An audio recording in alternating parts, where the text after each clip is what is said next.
এসেছে। কৃষ্ণ তাদের সঙ্গে আনন্দ করতে করতে হঠাৎ হাওয়া, কেউ খুঁজে পাচ্ছে না, সব গোপীরা কেঁদেছিলেন। সেই কাঁদতে কাঁদতে একজন ফুটপিট বিশেষজ্ঞ, যিনি পায়ের চিহ্ন ধরতে পারেন, তিনি বললেন, দেখো এখানে কৃষ্ণেরও চরণ আছে, রাধারানীর চরণ আছে। রাধারানী বলেনি, অনয়া রাধিতনু নয়, যিনি স্পেশালভাবে রাধারানী মানে যিনি স্পেশালভাবে কৃষ্ণের আরাধনা করেছেন, তাকে বলা হয় অনয় রাধিত, স্পেশালি কৃষ্ণের আরাধনা করেছেন। তিনি গোবিন্দের সবচেয়ে প্রিয়।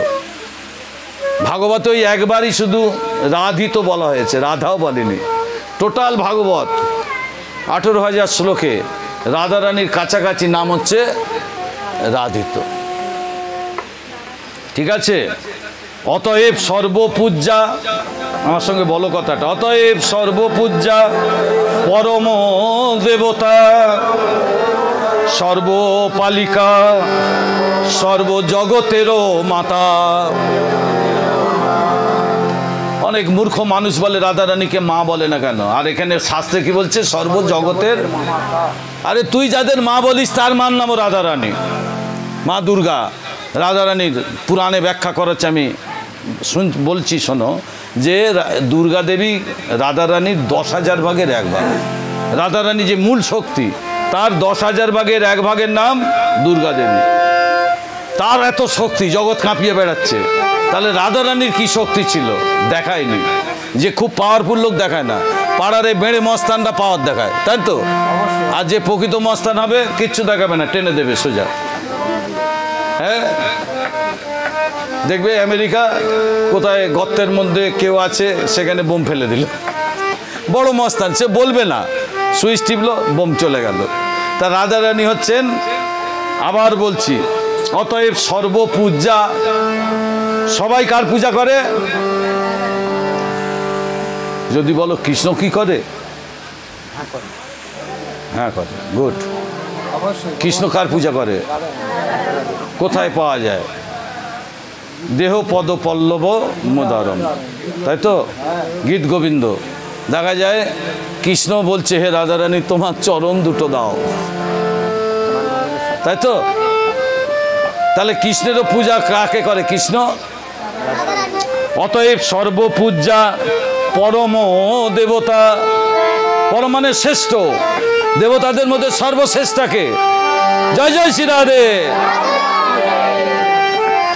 সর্বপালিকা, সর্বপালিকা মানে আমরা তো জানি বিষ্ণু আমাদের পালনকর্তা, তাহলে বিষ্ণু কার? বিষ্ণুর পালনকর্তাকে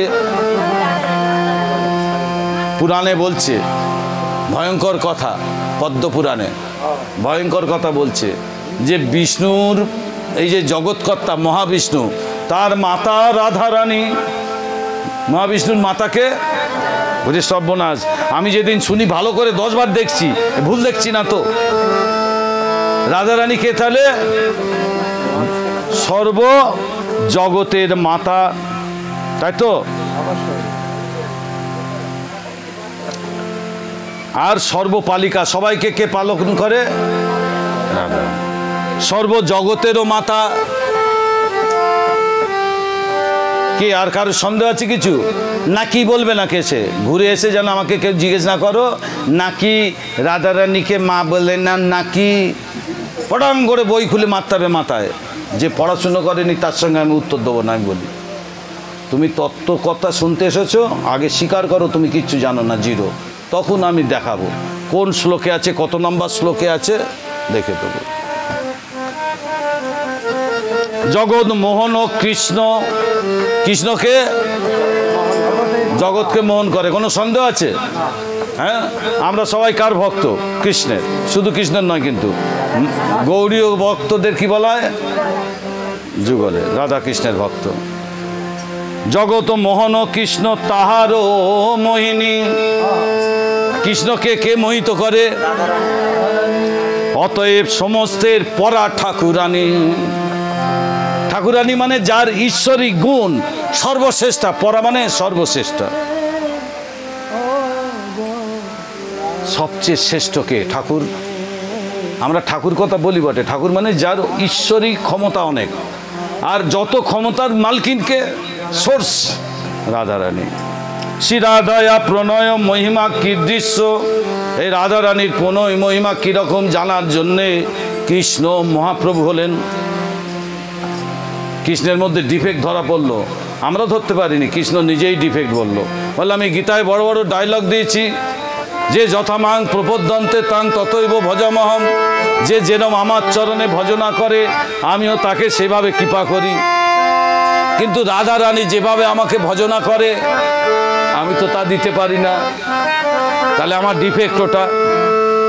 আমার সৌন্দর্য সারা জগৎকে আকৃষ্ট করে, আর আমি রাধারানীর দ্বারা আকৃষ্ট হই। রাধারানী না জানি রাধার প্রেমে আছে কত বল, যে বলে আমায় সদা করে বিহ্বল। সবসময় চঞ্চল, কৃষ্ণকে পাগল কে করতে পারে? এই তত্ত্ব কথা শুনতে ভালো লাগছে না একটু লীলাতে ঢুকবো? ভালো লাগছে।